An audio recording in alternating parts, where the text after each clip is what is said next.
Je sais que je suis vieille. Je sais que j'ai de l'âge. Voilà, j'ai des années. Voici le dernier moment de Juliette Gréco, la muse insaisissable de Saint-Germain-des-Prés, celle dont la voix a caressé les mots comme personne. Figure essentielle de l'après-gloire, elle fut l'écho d'une génération éprise de liberté, de jazz et de poésie. Sartre disait d'elle « Elle a 1 million de poèmes dans les yeux ». Elle ne chantait pas, elle incarnait chaque syllabe, chaque silence. Le 23 septembre 2020, dans la lumière tamisée de Ramatuelle, la dernière note de sa vie s'est éteinte, discrète, comme un soupir. Mais son souffle, lui, continue de vibrer dans les âmes. Juliette Gréco voit le jour le 7 février 1927 à Montpellier, dans une France encore marquée par les cicatrices de la Grande Guerre. Très tôt séparée de ses parents, elle grandit auprès de sa grand-mère à Bordeaux, puis à Paris, dans une enfance ballottée entre rigueur et solitude. À l'adolescence, alors que la France est occupée, elle est arrêtée par la Gestapo en 1943 avec sa mère et sa sœur pour leur lien supposé avec la résistance. Emprisonnée à la prison de Fresnes, elle en sort profondément changée, marquée à jamais par l'absurdité de la violence. Après la guerre, elle trouve refuge dans le quartier bouillonnant de Saint-Germain-des-Prés. C'est là qu'elle devient la muse des existentialistes. Jean-Paul Sartre, Boris Vian, Albert Camus, tous voient en elle une incarnation vivante de leur pensée. Elle débute sur les planches et dans les caves parisiennes, où sa voix grave et son regard intense captivent. En 1949, elle chante pour la première fois au cabaret Le Bœuf sur le Toit. Le public est conquis. Juliette Gréco ne chante pas vraiment, elle déclame, elle vibre, elle habite chaque mot. Les années 1950 et 1960 consacrent son talent.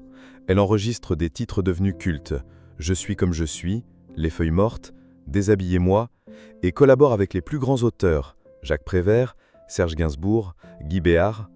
Son timbre unique, sa diction théâtrale et son élégance sombre font d'elle une figure à part dans le paysage musical français.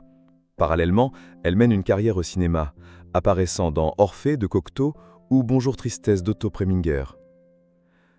Sa vie privée est marquée par des amours passionnés.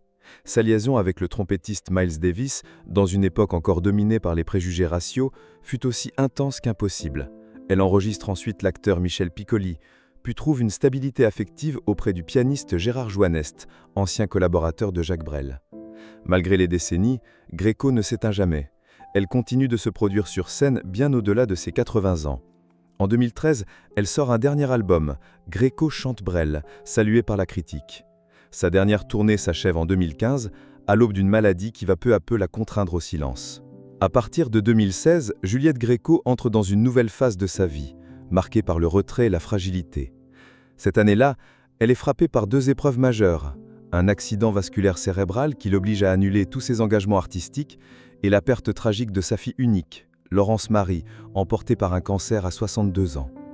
Ce double coup du sort la plonge dans un silence qu'elle accepte avec dignité, comme une fatalité poétique. Affaiblie, mais toujours digne, elle choisit de s'installer à Ramatuelle, un village paisible sur la Côte d'Azur, où elle peut contempler la mer et retrouver une certaine paix. Elle vit dans la discrétion, entourée de quelques amis proches et de souvenirs puissants. Son mari Gérard Joannest la soutient jusqu'à sa propre disparition en 2018. À partir de ce moment, Gréco reste seule, mais jamais abandonnée. Elle ne donne plus d'interviews, ne monte plus sur scène. Pourtant, dans l'intimité, elle continue d'écouter de la musique, de lire, de se remémorer les vers et les faciès de ceux qui l'ont façonnée. Son dernier souhait, souvent répété, était simple. Partir sans bruit, avec élégance, comme une chanson qui s'achève dans un souffle. Le 23 septembre 2020, dans la lumière dorée de l'arrière-saison, Juliette Gréco s'éteint paisiblement à 93 ans. Il n'y a pas de bruit, pas de mise en scène, juste le silence et la mer au loin, fidèle compagne de ces dernières années. Elle ne laisse aucun message final, aucun discours d'adieu, seulement l'exemple d'une vie traversée avec intensité, lucidité et élégance. Aucune cérémonie officielle n'est organisée. Sa famille, respectant ses volontés, choisit de préserver l'intimité du moment. Les médias annoncent sobrement sa disparition, mais les hommages affluent de partout. Artistes, écrivains, anonymes, saluent la mémoire d'une femme qui avait su transformer chaque parole en émotion pure. Son dernier instant fut à l'image de sa vie, libre, poétique et profondément humain. Une dernière note suspendue qui ne s'éteint jamais vraiment. Juliette Gréco demeure, pour l'éternité, la voix indocile et mélancolique de la chanson française.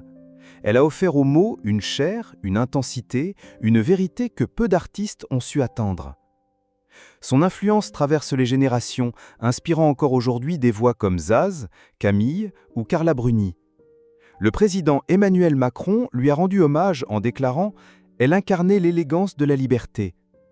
Si elle s'est tue, ses chansons, elles, continuent de murmurer aux oreilles des âmes sensibles. Si cette histoire vous a touché, abonnez-vous à notre chaîne pour découvrir d'autres portraits mémorables.